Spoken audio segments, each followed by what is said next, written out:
वाराणसी की प्राचीन गलियों में, जो अपने रेशमी बुनकरों के लिए मशहूर हैं, एक विधवा रहती थी जिसका नाम सुमन था।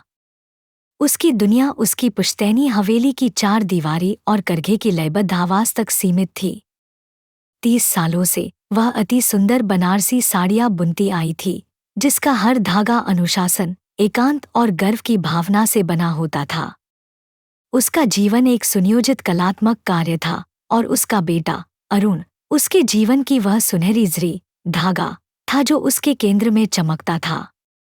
अरुण, एक बुद्धिमान सॉफ्टवेयर इंजीनियर, अपनी पत्नी प्रिया को घर लेकर आया। प्रिया सुमन की एकरस दुनिया में एक जीवंत, आधुनिक रंग की तरह थी। वह दिल्ली की एक ग्राफिक डिजाइनर थी। उसकी हंसी खामोश दीवारों में गूंजती और वह चीजों को सहन करने के बजाय उन पर बात करने में विश्वास रखती थी। शुरुआत से ही उनकी भाषाएं टकराती थीं। सुमन परंपरा की भाषा बोलती थी, अघोषित नियम, मौन कर्तव्य और खुशियों की चुपचाप कुर्बानी। प्रिया आधुनिकता की भाषा बोलती थी, खुलकर बात करना, निजी दायरा और प्यार जताना। उनकी चुप्पी की लड़ाई नाश्ते की मेज पर शुरू हुई। बेटा, उसे बता दो कि ज्यादा चाय नसों के लिए अच्छी नहीं होती, सुमन अरुण से फुसफुसाती। अरुण, क्या आप अपनी माँ को समझा सकते हैं कि मेरा लैपटॉप कोई टाइपिंग खिलौना नहीं है? प्रिया ने निराशा में जवाब दिया।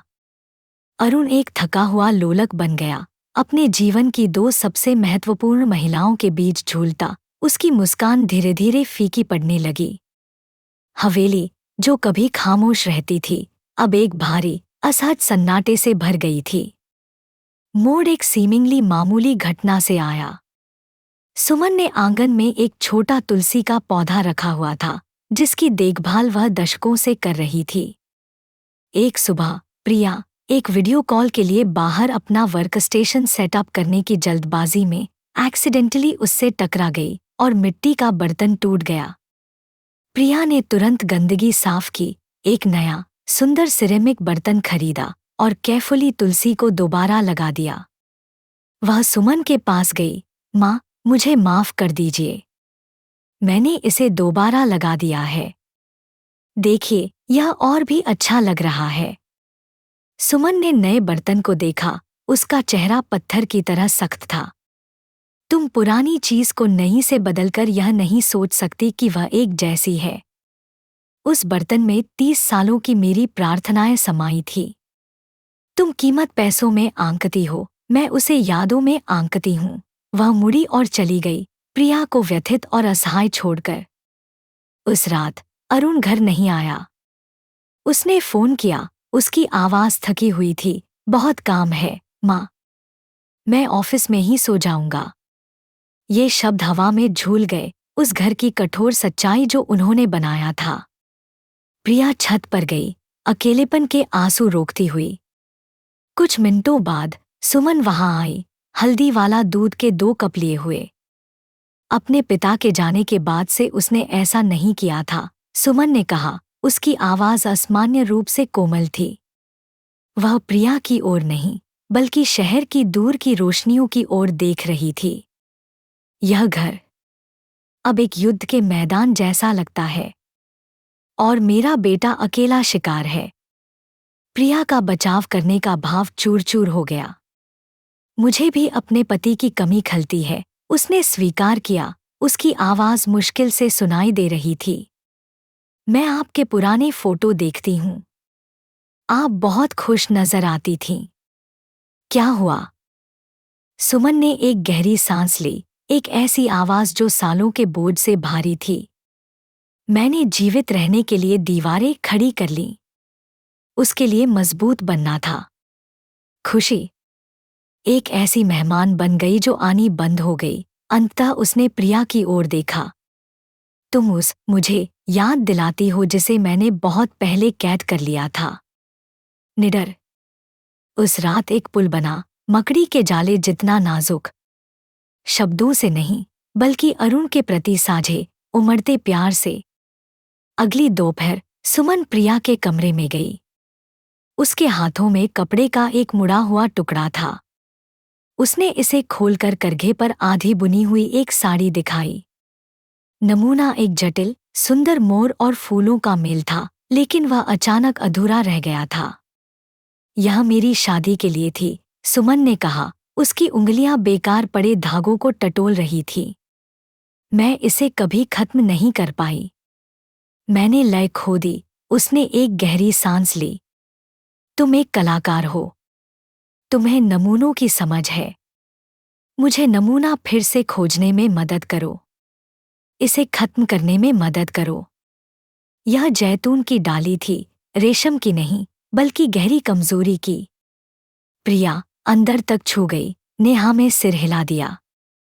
यह उनकी गुप्त परियोजना बन गई।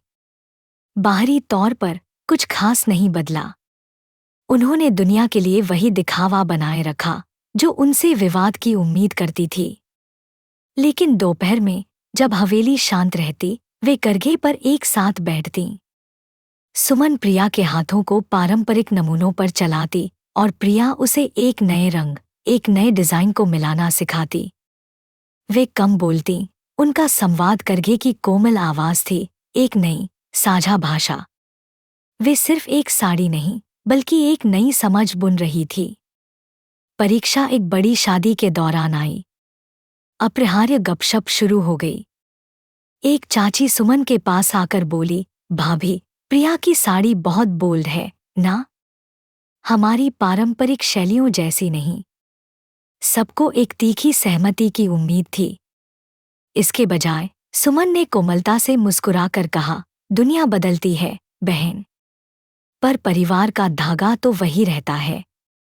उसका दिल सही जगह है। वह हमारे मूल्यों का सम्मान करती है और मैं उसके मूल्यों का सम्मान करना सीख रही हूं। चाची हैरानी से चुप हो गई। बाद में जब एक चचेरे भाई ने प्रिया के सामने सुमन की सख्ती का मजाक उड़ाने की कोशिश की, तो प्रिया ने जवाब दिया, उनका अनुशासन एक ऐसी ताकत से आता है जो मैं कभी हासिल कर पाऊं, इसकी मैं उम्मीद करती हूं। मुझे उनसे सीखने का सौभाग्य मिल रहा है। परिवार हैरान था। वह लड़ाई जिसे वे देखने आए थे, एक ऐसी संधि के साथ खत्म हुई थी जिसे वे समझ नहीं पा रहे थे। उनके बंधन का अंतिम कार्य तब आया जब सुमन बीमार पड़ गईं। प्रिया ने संकोच नहीं किया। उसने अपना वर्कस्टेशन सुमन के कमरे में शिफ्ट कर दिया, अपनी डेडलाइंस और सास की देखभाल को एक साथ संभाला, एक ऐसा धैर्य दिखाया जिसने खुद उसे भी हैरान कर दिया। उसने उनके लिए नरम भोजन बनाया, उन्हें कहानियां सुनाईं और यह सुनिश्चित किया कि वे समय पर दवाई लें। एक शाम अरुण ने उन दोनों को सोते हुए पाया। प्रिया एक कुर्सी पर, उसका सिर बिस्तर पर टिका हुआ और सुमन का हाथ कोमलता से उसके सिर पर रखा हुआ था, शुद्ध, अकथनीय आशीर्वाद का एक इशारा। आखिरकार उसे सच्चाई का एहसास हुआ। दिखावे की झूठी बहसें थीं, यह गहरी, मौन देखभाल हकीकत थी।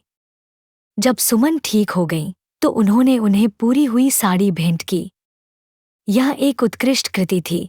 पारंपरिक नमूनों में आधुनिक, जीवंत बॉर्डर सहजता से घुल मिल गया था। यह उन दोनों का प्रतीक था।